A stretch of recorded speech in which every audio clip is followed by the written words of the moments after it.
अक्सर स्कूल के रास्ते में दिख जाया करता था वो, वही लंबा कद, भूरी आंखें, सफ़ेद कमीज़ और काली पैंट। उसे देखकर हमेशा ऐसा लगता था जैसे उसकी आंखें हमेशा मेरी ही तलाश में हो।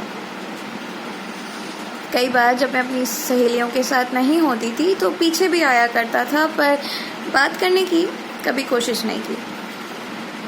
और मैं भी हमेशा उसे ही खोजा करती थी।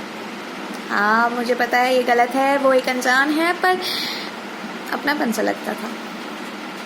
हाँ, तुम हंस रहे होगे, पर जज्बात शायद दुनिया के बनाए नियम कायदे नहीं मानता।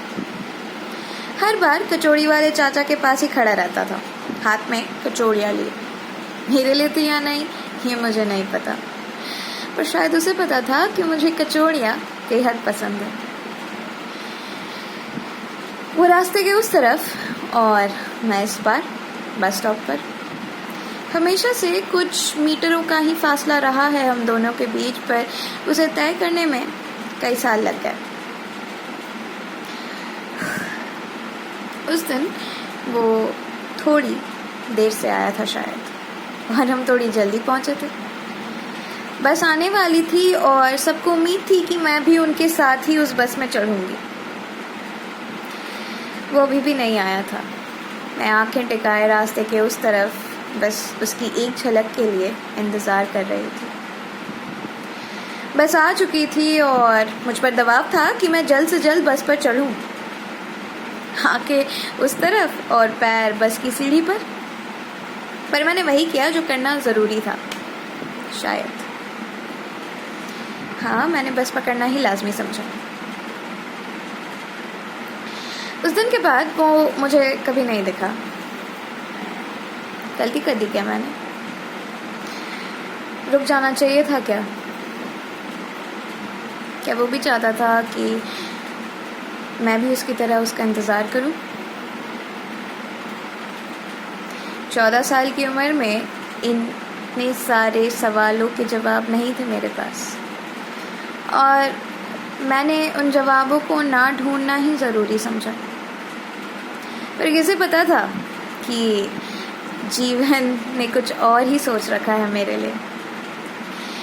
1 साल बीत चुका था उसे देखे हुए कि अचानक ही एक दिन मेरी आंखों के सामने उसी सफ़ेद कमीज़ और काली पैंट में हाथ में कचौड़ियाँ लिए आ खड़ा हुआ।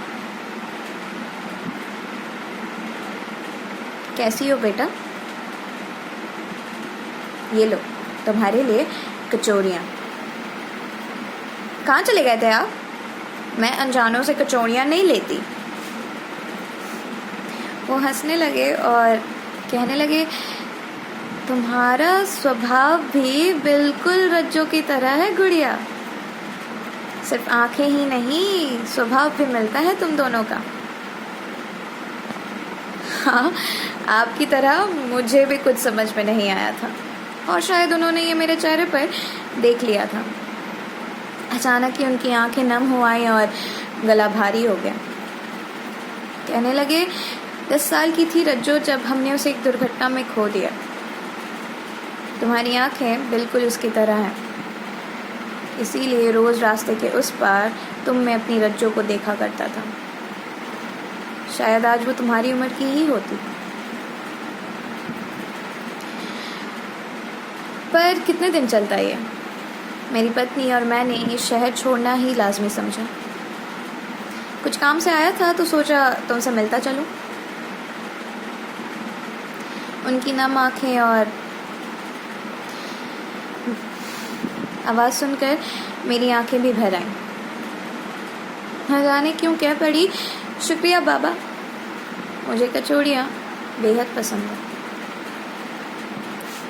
मैं शब्दों में नहीं बयां कर सकती मेरे मुंह से बाबा शब्द सुनने के बाद उनके चेहरे पर कितनी खुशी थी।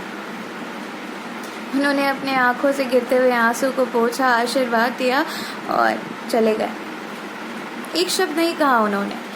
शायद इस समय को रोककर पूरी तरह जीना चाहते थे। शायद कई साल बाद किसी के मुंह से खुद को बाबा पुकारते हुए सुन रहे थे। फिर नियति का खेल तो देखो। किसे पता था मुझ अनाथ को भी पिता का सुख कुछ इस तरह मिलेगा। कहती थी ना मैं, अपनापन सा लगता है।